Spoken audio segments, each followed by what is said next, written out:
में न्यायिक जांच आयोग ने आज दर्जन भर से ज्यादा लोगों के बयान दर्ज किए हैं और जांच आयोग को भगदड़ कांड के कई वीडियो भी मिले हैं।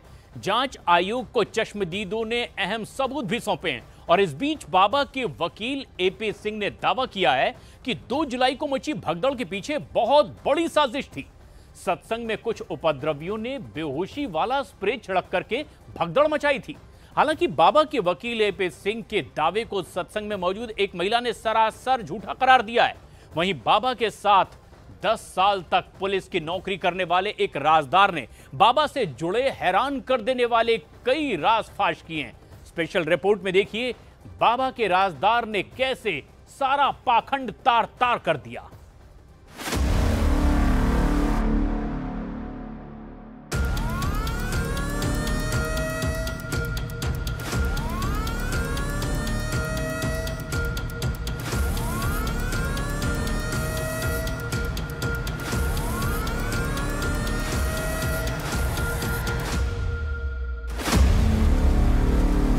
आज बाबा का सबसे बड़ा राज खुलेगा। हमने कभी कुछ देखा हो ना, हम लोग सागर बिस्तरों के भोलेनाथ हैं, बजरंग बली, हम काम कुछ है ही नहीं।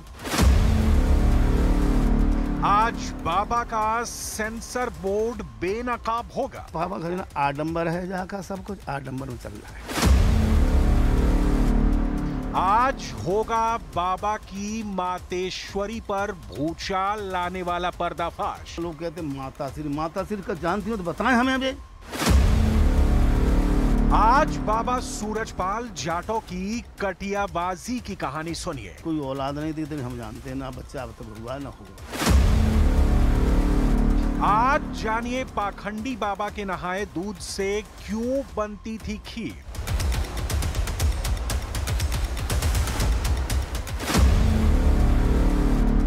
आज पता चलेगा बाबा सूरजपाल ने 2 दिन तक क्यों रखी सड़ी लाश।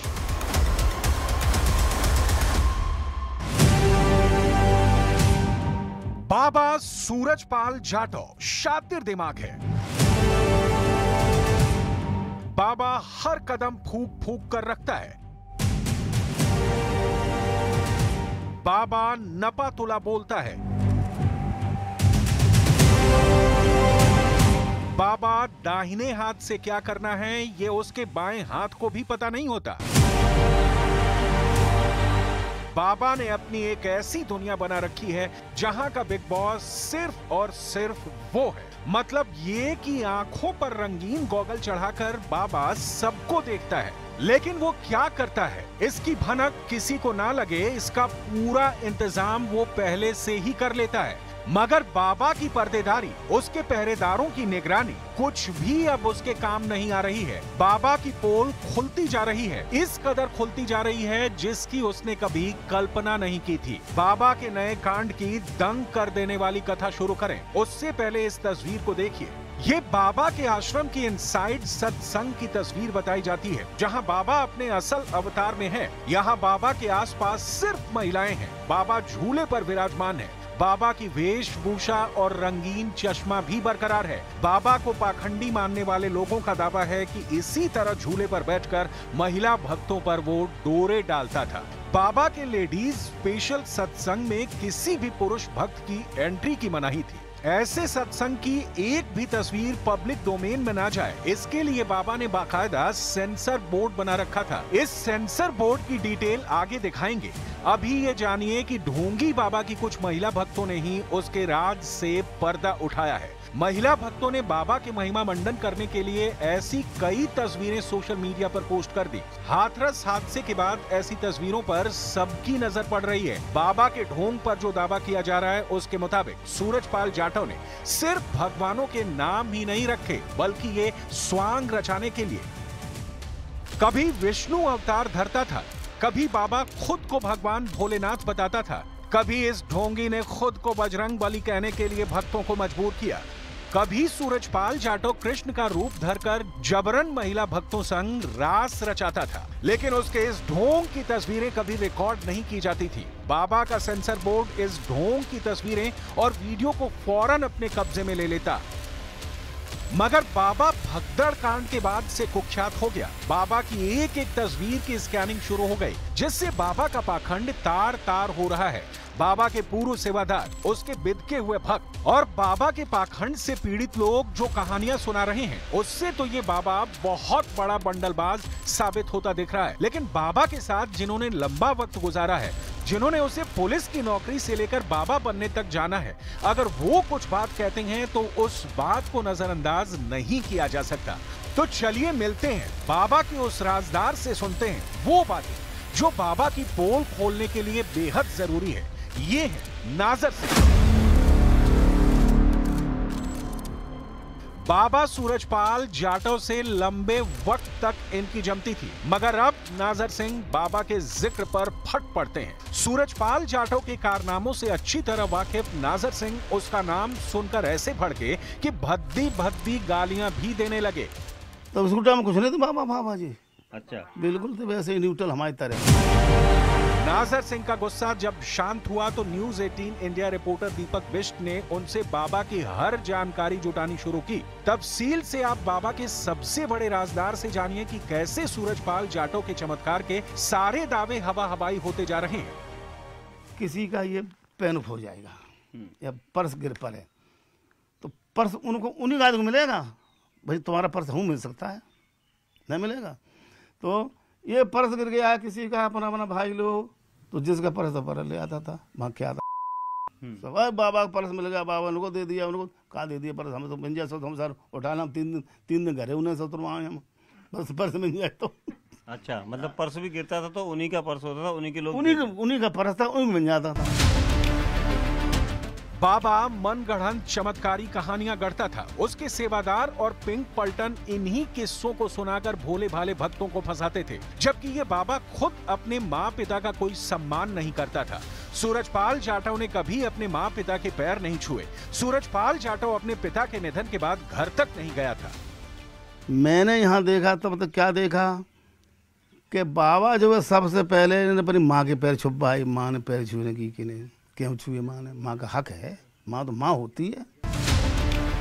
नाजर सिंह बताते हैं कि स्कूल के दिनों से ही सूरजपाल जाटव खुद को भोले शंकर बताने लगा था। हाई स्कूल में पढ़ाई के दौरान सूरजपाल सभी बच्चों से उसकी पूजा करने के लिए मजबूर करता था। हाँ, पढ़े, साथ पढ़े हैं।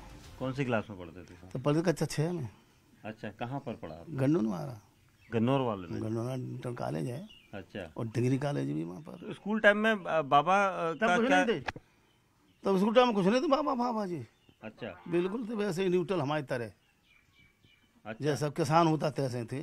चमत्कार वगैरह कुछ नहीं था? कुछ नहीं था इनके पास। चमत्कार चलेगा, चिड़िया भी तक नहीं उनके पास थी कोई। चमत्कार तो बहुत चीज, बड़ी चीज होती है। 6ठी क्लास में था? हाँ, तो क्या होता है 6ठी क्लास हम भी थे ना, जो पहले पढ़ते थे हम 6ठी में बाद में गए थे। हम 1966 में 1966 में गया था 6ठी में, जो हमसे पहले थे 2-3 क्लास पहले के। ये थी वहाँ पर। तो फिर स्कूल कितने तक पढ़ा उन्होंने? उन्होंने इंटर किया है, अंदाज है जी। इंटर करके भर्ती होते ही तब तो हाई स्कूल पहुंच जाते भर्ती। पढ़ाई के बाद सूरजपाल ने यूपी पुलिस ज्वाइन कर ली। जब उसकी पोस्टिंग आगरा में हुई तो नाजर सिंह भी वहीं तैनात थे। दोनों का रोज का मिलना जुलना था। 10 साल तक नाजर सिंह और सूरजपाल का वास्ता रहा। आगरा के शाहगंज थाने में रहने के दिनों को याद करके नाजर सिंह सूरजपाल की सनसनीखेज हकीकत सुनाते हैं। वहीं से उन्होंने रिजार्ट दे दी कि मैं तो साकार बिस्तरी हो गया हूँ। ऐसा कहा गया था? एक कहा, खुद कहते थे, हम सुनते थे ना, रहते थे तो हमें तो उन्हें कभी कुछ दिखाओ ना। हम लोग साकार बिस्तरी के भोलेनाथ हैं, बजरंग बली, हम काम में कुछ है ही नहीं। सब बात बता रहा हूँ मैं उनको, जो अच्छा समझ दे दी। फिर जहाँ आता था मैं तो यहाँ भी पूछताछ करता था लोगों से, क्या हो रहा है, देखो जो बताए थे। ये सभी औरतें लोनियाँ नाचती थी यहाँ पे। साहब कह रहा हूँ, जो बाबा कह रहा है कर ले। लोनियाँ नाचती थी, लोनियाँ की सेवा करती, लोनियाँ की बार फार काटती थी। यहीं की बात कर रहा हूँ, जहीं अंदर का वो ताम है। बाबागिरी पूरी तरह चमकाने के लिए सूरजपाल ने पुलिस की नौकरी भी छोड़ दी। लोकल इंटेलिजेंस यूनिट से इस्तीफा देकर बाबा एक धुन भक्तों को बेचने लगा था।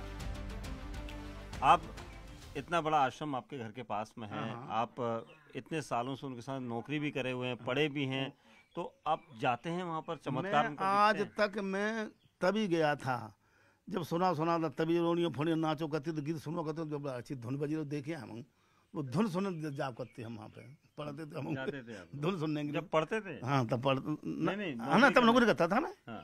तब धुन सुनी, हम धुन तो बहुत अच्छी बज रही, क्या बात, कहाँ के कलाकार यहाँ में आए हैं। कलाकार को भी लो नहीं आती भाई वहीं की।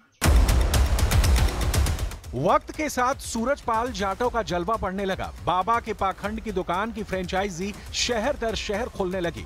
तब सूरजपाल जाटव ने अपनी पत्नी को भी स्टेज पर बिठाना शुरू कर दिया। जबकि नाजर सिंह बताते हैं कि मातेश्वरी के नाम से पुकारी जाने वाली बाबा की पत्नी बेहद साधारण महिला है।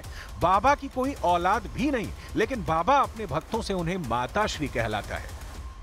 आप तो इतने समय से जानते हैं बाबा को, बाबा की पारिवारिक जिंदगी के बारे में क्या है? उनकी पत्नी परिवार के बारे में साधारण जिंदगी उनकी ज्यादा नहीं थी, उनके कोई औलाद नहीं थी, इतने हम जानते हैं, ना बच्चा अब तक हुआ ना होगा। बाबा लोग कहते माताश्री, माताश्री का जानती हो तो बताएं हमें, अभी तुम क्या जानती हो? कौन है माताश्री? माताश्री पति नहीं, उसे लोग माताश्री कहता है। क्या नाम है उनका? वो नाम तो सुना, क्या नाम? अच्छा, पहले से ही वही है पत्नी उनकी? पहले पत्नी तो वही है उनकी, वही है, बच्चा कोई नहीं हुआ है। बाबा सूरजपाल ने ऐसा सब्जबाग दिखाया कि देखते ही देखते उसके भक्त लाखों में हो गए। सूरजपाल सीक्रेट रहकर अंधी आस्था का साम्राज्य खड़ा कर चुका था, लेकिन कोई भी बात लीक ना हो इसके लिए बाकायदा सेंसर बोर्ड बनाया। बाबा के सेंसर बोर्ड का चीफ कोई और नहीं, वही देव प्रकाश मधुकर बताया जा रहा है, जो हाथरस कांड का मुख्य आरोपी है। देव प्रकाश मधुकर के बाद इस बोर्ड में सबसे अहम जिम्मा बाबा की पिंक पलटन की होती थी, जो महिला भक्तों के बीच मौजूद रहती थी। बाबा के सेंसर बोर्ड में उसकी ब्लैक कमांडो फोर्स, जिन्हें गरुड़ कमांडो कहते हैं, उन्हें भी सब पर निगरानी रखनी होती थी। बाबा की नारायणी सेना भी सेंसरशिप में अहम रोल निभाती थी। बाबा आश्रम की चारदीवारी के भीतर क्या करता था, इसका पता किसी को ना लगे, इसके पुख्ता बंदोबस्त किए गए थे, लेकिन बाबा की तमाम कोशिशें बेकार साबित हो रही हैं। सूरजपाल जाटव की धाक जब जम गई थी, तब उसने सरकारी खजाने को भी जमकर चूना लगाया। आरोप लग रहे हैं कि बाबा के ज्यादातर आश्रम में बिजली चोरी करके इस्तेमाल की जाती है। राजस्थान के दौसा आश्रम में बाबा के कटियाबाज सेवादार चोरी से बिजली का इस्तेमाल करते पकड़े गए थे। तब बाबा के आश्रम का कनेक्शन भी काट दिया गया था। इसके बाद भी बाबा के सेवादारों ने बिजली चोरी करनी बंद नहीं की थी। दौसा आश्रम के आसपास की जमीन पर अवैध कब्जा करने के भी आरोप बाबा और उसके आश्रम पर लग चुके हैं। इतना सब होने के बाद भी बाबा को बचाने की कोशिशें जारी हैं। बाबा के वकील एपी सिंह हाथरस भगदड़ कांड में नई साजिश के दावे के साथ फिर से मैदान में उतर आए हैं। एपी सिंह का ये दावा बेहद सनसनीखेज और हैरत अंगेज है। सर क्या कहना चाहेंगे, क्या आप बड़ा दावा आप कर रहे हैं? ये बहुत इस घटना को लेकर बड़ा दावा नहीं, ये गंभीर जांच का विषय है और उसके साथ दावा भी है। यहाँ पर महिलाओं की तरफ 14, 15, 16 के करीब लोग इस तरह से रहे थे, हट्टे कट्ठे थे, मजबूत थे, क्योंकि एक टीम बना के किया गया। क्योंकि इतनी अधिक मौतों को प्लान के साथ, एक को गिराना नहीं था, 2 को गिराना नहीं था, 4 को गिराना नहीं था, ये स्प्रे लेके, जहरीली पॉइजनिक स्प्रे लेके जो ऐसे करके किया गया था, जिससे इतनी जघन्य मौतें हुई हैं। किरण ये बताइए कि बाबा के वकील की तरफ से कहा गया कि वहाँ पर स्प्रे किया जा रहा था, बेहोश हो जाएंगी महिलाएं और उसके बाद जो है वो गिरते पड़ती चली गई। नहीं सर, ये गलत है। वहाँ पर कोई स्प्रे करने वाला नहीं था। वहाँ पर सारे लोग अपने बचाने की कोशिश कर रहे थे, वहाँ कोई स्प्रे करने वाला नहीं था। हमने उनके नजदीक से देखा, जहाँ पर गड्ढे में लाश पड़ी थी, वहाँ से देखा, वहाँ पर कोई स्प्रे नहीं थी। एपी सिंह के दावे और दलीलों से अलग हाथरस कांड की जांच तेज हो चुकी है। 3 सदस्यीय न्यायिक जांच आयोग की टीम ने कई लोगों के बयान दर्ज कर लिए हैं। हादसे वाली जगह से ढेरों सबूत भी जुटाए जा चुके हैं। जिस तरह से जांच आगे बढ़ रही है, उससे साफ है कि बहुत जल्द बाबा रेडार पर आने वाला है। फिर बाबा के अंडरग्राउंड अड्डे तक पुलिस पहुंचेगी और फिर बाबा की शामत आनी तय है।